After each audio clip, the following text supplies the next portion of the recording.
2026 தேர்தலில் வந்து விஜய்க்கு ஆப்போசிட்டா எலெக்ஷன் நிற்கணும்னு சொன்னீங்க. தொகுதியை தேர்ந்தெடுத்துட்டீங்களா சார்? இல்லை அவர் எங்கே நிற்கிறான்னு தெரியல. சரி சார். அது சுயேட்சையா நிற்க போறீங்களா?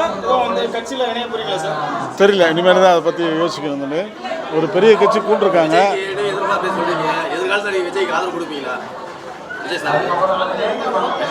ஏற்று நிற்கிறேன்னு சொல்லியிருக்கேன். நான் ஆதரவாக என்னன்னு தெரியல, அது காலப்போக்கில் தெரியும்.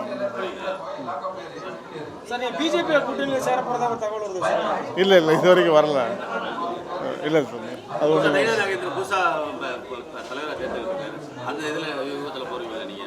இல்லை. அந்த தலைவர் ரொம்ப நல்ல ஒரு பண்பான மனிதர், அன்பானவர். கண்டிப்பாக அது கட்சியை நல்ல வழி நடத்துவார் நம்பிக்கை இருக்குது.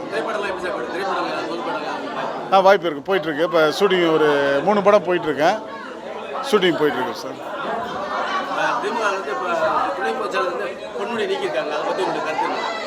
அது கட்சியோட முடிவு, நம்ம ஒன்றும் சொல்ல முடியாது. அவங்க நினச்சா எடுப்பாங்க, நினச்சா சேர்த்துக்குவாங்க. அது அவங்க தலைவரோட முடிவு தான். பெண்கள் குறித்து அவதூறாக வந்து பேசிக்கிட்டு இருக்காங்கன்னு வருது சார். நம்ம பொதுப்படையாக வந்து நீங்கள் சொல்லலாம் இல்லையா? பெண்களுக்கு வந்து பாலியல் தொடர்பாக அதிகமான செய்திகள் வந்துகிட்டு இருக்கு. அதை பற்றி உங்களோட கருத்து என்ன சார்? அதாவது பெண்களை பற்றி தவறான சட்டம் ஒழுங்கு சரியில்லையா? இல்லை அப்படி இல்லை. சட்டம் ஒழுங்குனா நல்லா தான் இருக்குது. ஒரு சிலர் பண்ணுறது அது அரசு மேலே வீண் பழி வருது. அதை களை எடுத்துட்டாங்கன்னா சரியாயிரும்.